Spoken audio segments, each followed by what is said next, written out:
बिस्मिल्लाहिर्रहमानिर्रहीम। अस्सलाम वालेकुम। Basic laws of logarithm. Logarithm के 4 बेसिक लॉज हैं। फर्स्ट लॉ क्या है? लोगैरिथम का फर्स्ट लॉ है log base a bracket m multiply by n bracket close. इसके अंदर ये m और n जो है कोई भी दो नंबर्स हैं। जब कोई भी दो नंबर्स आपस में मल्टीप्लाई हो रहे हों उनके ऊपर जब हम लॉग का लॉ अप्लाई करते हैं तो ये जो मल्टीप्लाई होता है इनके दरमियान का वो प्लस में कन्वर्ट हो जाता है। नहीं, जब हम इन पे लॉग का लॉ अप्लाई करते हैं तो इनका प्रोडक्ट नहीं निकलता बल्कि सम निकलता है। देखिए किस तरह से। इसके अंदर ये m और n हमने सपोज करें कि कोई भी दो नंबर्स हैं। इसके ऊपर जब हम लॉग का लॉ अप्लाई करते हैं तो हम लिखेंगे लॉग बेस a और पहला नंबर क्या है वो है m और इसके बाद दूसरा नंबर है n। इन दोनों के दरमियान क्या है? इनके दरमियान है मल्टीप्लाई। मल्टीप्लाई किस में कन्वर्ट हो जाएगा? प्लस में कन्वर्ट हो जाएगा। फिर उसके बाद हम फिर दोबारा लिखेंगे लॉग बेस a और दूसरा नंबर क्या है? n है। तो ये हमारा जो है लॉग का फर्स्ट लॉ अप्लाई हो गया कि जब भी किसी दो नंबर्स के दरमियान मल्टीप्लाई हो रहा होगा जब उस पर हम लॉग अप्लाई करेंगे तो मल्टीप्लाई जो है वो सम में कन्वर्ट हो जाएगा। इस लॉ को हम पढ़ते हैं the logarithm of the product of the two numbers is the sum of their logarithm. ठीक है, ये हो गया फर्स्ट लॉ। सेकंड लॉ क्या है? Log base A m divided by n।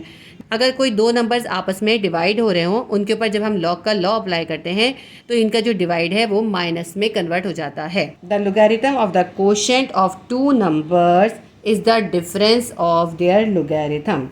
यानी देखिए ये दो नंबर्स हैं, ये डिवाइड हो रहे हैं, इन पे हम लॉग का लॉ अप्लाई करते हैं। हम लिखेंगे लॉग बेस ए, पहला नंबर क्या है? m। लॉग बेस ए m लिखा और ये जो डिवाइड है ये कन्वर्ट हो जाएगा माइनस में। हम फिर दोबारा लॉग बेस ए लिखेंगे और दूसरा नंबर क्या है? दूसरा नंबर है n। ये हमारा लॉग का सेकेंड लॉ अप्लाई हो गया। जो कोशेंट था वो डिफरेंस बन गया। ये है सेकेंड लॉ। लोगैरिथम का थर्ड लॉ है लॉग बेस ए m की पावर n या m का एक्सपोनेंट n। जब हमारे पास कोई नंबर हो जिसके ऊपर पावर या एक्सपोनेंट हो उसके ऊपर जब हम लॉग का लॉ अप्लाई करते हैं तो ये जो पावर होती है ये लॉग के साथ मल्टीप्लाई हो जाती है यानी उसका प्रोडक्ट बन जाती है।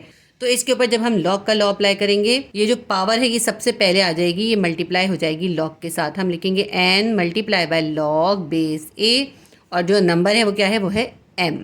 n log base a m।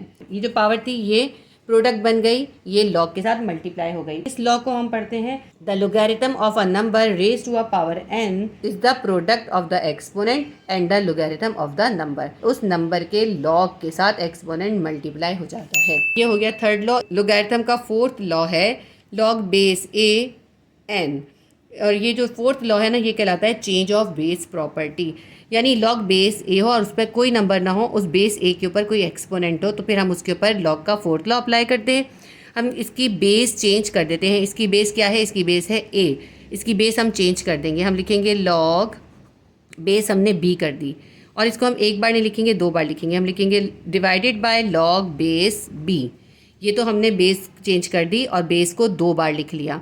अब इसके ऊपर जो पावर है या एक्सपोनेंट है वो क्या होगा? ये जो इधर n है ये इसकी पावर या एक्सपोनेंट बन जाएगा और ये जो बेस का a था ये इस वाले बेस का पावर या एक्सपोनेंट बन जाएगा। फोर्थ लॉ जो है वो कहलाता है चेंज ऑफ बेस प्रॉपर्टी का लॉ, क्योंकि देखिए इसके अंदर हमने लॉ की बेस को चेंज कर दिया। तो ये हैं basic 4 laws of logarithm. Please do like, share and subscribe my channel. अल्लाह हाफिज़।